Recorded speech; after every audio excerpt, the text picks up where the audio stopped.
Is it really worth the hype? Or is it just waste of your money?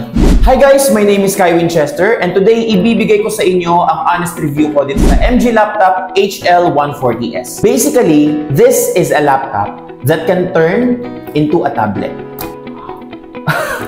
Alam niyo, sobrang excited ako na i-review na natin to dahil namamangha na ako sa unang tingin pa lang. Pero hindi sapat yung tingin lang, kailangan i-test natin to. So, let's go. Sasabihin ko rin sa inyo kung worth it ba talagang bilhin to sa panahon ngayon at bagay ba talaga to sa mga students, bagay ba to sa mga nag-o-office or work from home.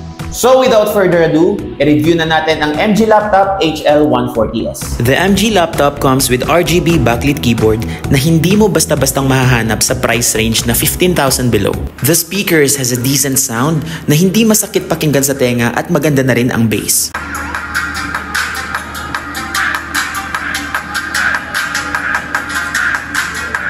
Ngayon pag-usapan naman natin ang camera. Alam ko marami sa inyo ang naghahanap ng malinaw na camera pagdating sa laptop. And all I can say is napakaganda ng camera quality nito, lalong-lalo na kung maganda ang lights sa kwarto mo. Meron itong dalawang USB 3.0, micro USB at headphone jack.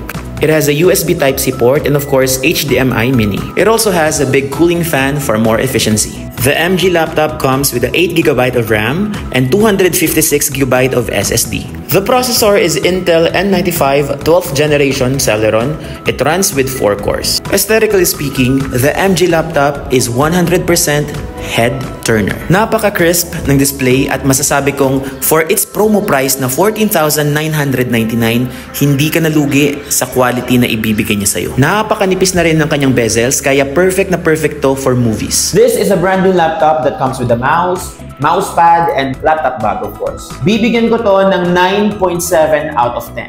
Kasi guys, for 14,999, you get more than what you paid for. Well, I will be lying kung sasabihin kong swak na swak to para sa mga gamers. Guys, hindi to pang gaming ha. Bagay na bagay lang to sa mga low-end to mid-range gaming and para sa office works, sa mga nag-aaral, para sa schooling. And yes, although hindi siya pang gaming, for 14,999, ano pang hahanapin mo sa laptop na to? So, dapat mo bang bilhin ang laptop na to? It depends kung saan mo gagamitin. Kung gagamitin mo to sa school, sa office, sa work from home, I would say huwag ka nang magdalawang isip, bilhin mo na to. Pero kung mag-e-expect ka ng pangmataasang performance para sa high-end gaming, hindi ito ang laptop na para sa'yo. So sa tanong na is it really worth the hype? I would say 100% yes. So that's it for today's video guys. Kung gusto nyo pa ng more honest review para sa mga future tech na ilalabas sa industriya, follow nyo lang ang TikTok account ko.